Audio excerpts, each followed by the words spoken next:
The sequence of each ARP can be controlled independently. I say controlled and not programmed because all the settings can be modified during playback.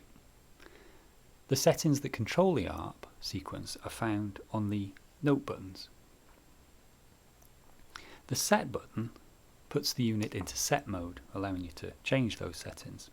I've just got ARP 1 currently playing, and it's playing a simple pattern. Now, volume is pretty self-explanatory.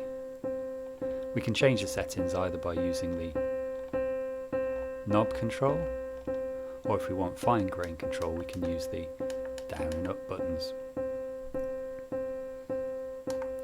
Gate represents the length of the note. Lower values will give you a short staccato sound. Longer values will run for long release for a more sustained sound.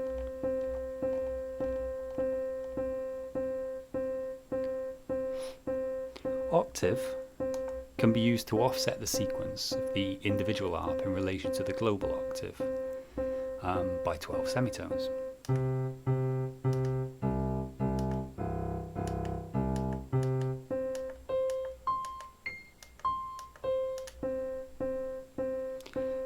Note can be used to offset the sequence in relation to the keynote or root pitch, adjusting it by semitones.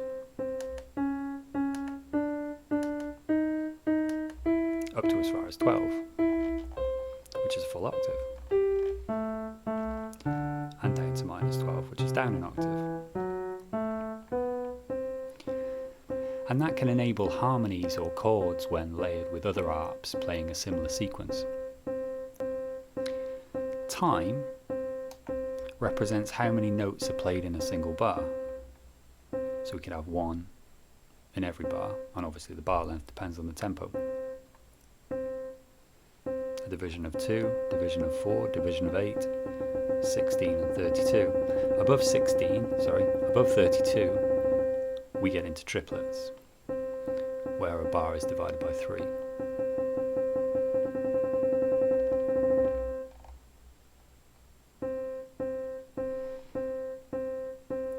Steps is the number of steps in the sequence, and I'm just going to make sure here to highlight that I'm in a chromatic scale here, so I'm going to get every semitone.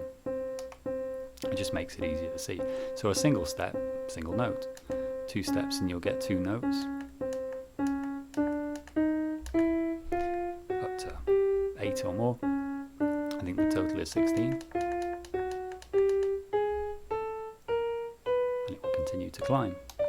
We change the time division.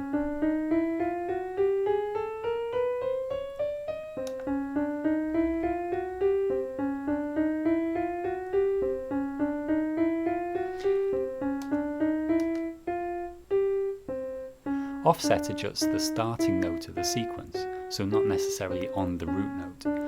This can be used to create delay effects or rounds when layered with other ARPs.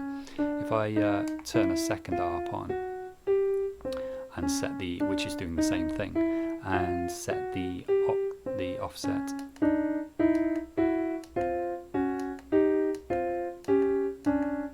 let's set it to 8 beats, and you'll find it comes back into phase. But if I set it halfway, you kind of get a kind of harmony effect, but that's only due to the fact that the sequences are out of phase.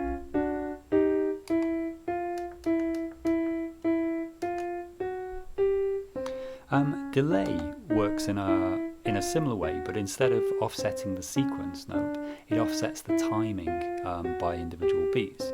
So again, if I turn that second ARP on and push the delay back, you'll get a staggered effect.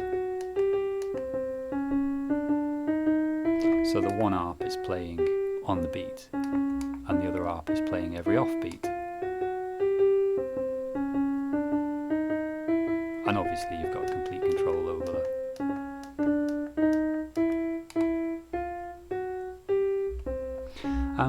Repeat repeats the notes, duplicates the notes.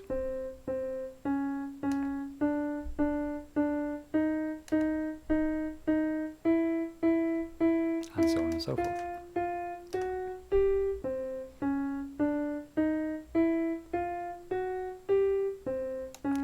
Direction controls how the arpeggiator travels through the sequence. So here you'll see it's going up, it's rising. We can go down, we can go up and then down, and that basically divides the sequence in two, and ups for half and downs for the other half. Down, up if we want to drop down first. We have up, down, up, kind of like a triangle wave, and the opposite direction.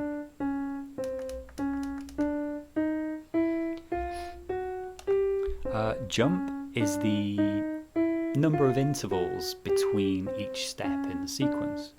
So here we're going up every step, but if we change it to 2, it'll be jumping 2 semitones because we're using the chromatic scale. But obviously using chords or other scales we'll get not just semitone jumps, but whatever the interval is between those notes on that scale.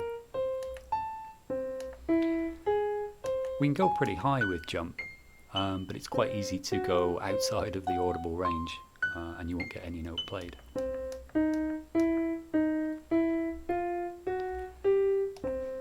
Bounce causes the notes in the sequence to be played in a different order. So we've got a standard, what I'd term a hop sequence here, which is just a rise. We can have a skip where we go up and back. We can pogo where we gradually get wider. A thing called ping pong, which goes to the top and bounces down back towards the middle. And when I say middle, that's the middle of the range of notes within the scale based on the number of steps. We've got ladder, which climbs. Extremes, which is the bottom and top notes. Hop 2 is a climb and a fall. Skip is a skip up and a skip down. Pogo is starts at the mid and goes to the top. And pogo 3 starts at the top and goes back to the mid, bouncing every other one. And the interaction between all these settings is what offers such huge possibilities. But these just control the bass sequence.